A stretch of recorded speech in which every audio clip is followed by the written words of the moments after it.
Joe, you've been in the security market for a long time, although you did leave for a period of time. What brought you back? Well, as you said, I have been in the industry for a long time and did leave, although I was in somewhat of a related industry. But as I got back and went to a couple of trade shows and looked around, it struck me that there were a lot of changes in the industry. There was still a lot of opportunities. There was a lot of fragmentation and opportunities to find companies and products that one could get together and consolidate and grow and really build a business around.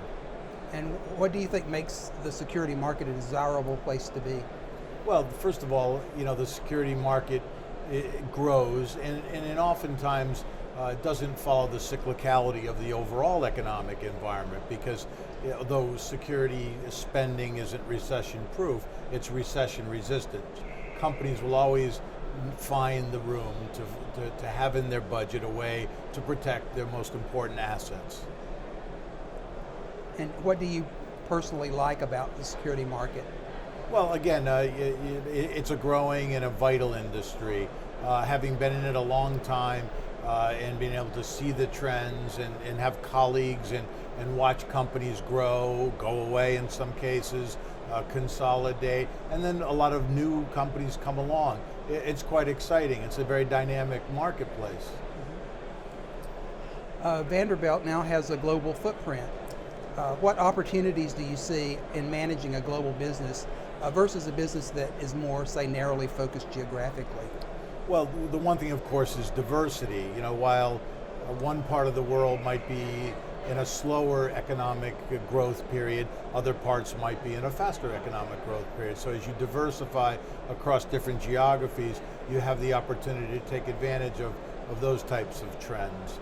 And then the other thing is just it's more interesting when you're dealing with learning about the players in each different market, the customers, what their desires are, the channel partners, the different brands, and the competitive landscape. Mm-hmm.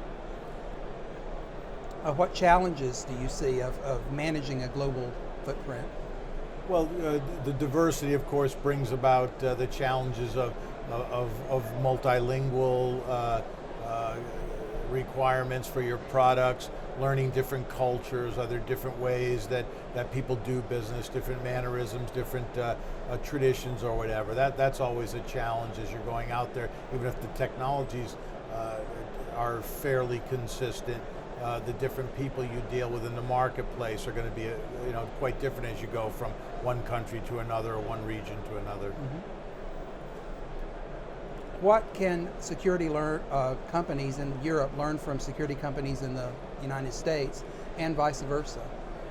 Well, in my experience, I think the one really important thing on both sides is to make sure you hire or consult with locals and follow their recommendations. If companies are too German or too Swedish or too French and they come to the American marketplace, they're probably not going to be successful.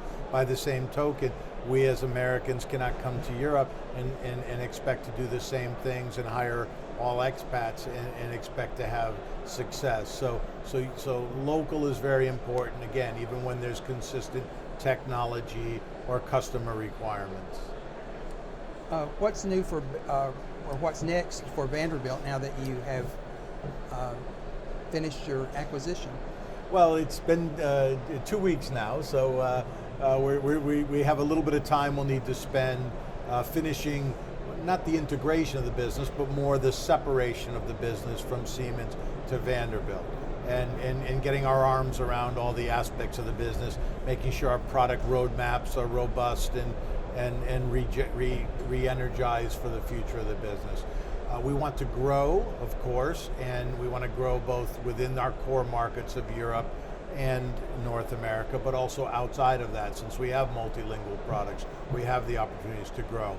And as we've known each other a while, businesses I've run have been acquisitive. We'll certainly be looking for other companies, technologies, or opportunities to add businesses to Vanderbilt going forward to have a more larger footprint globally and with technology in the marketplace. Well, thank you for joining us. My pleasure. Thanks, Larry.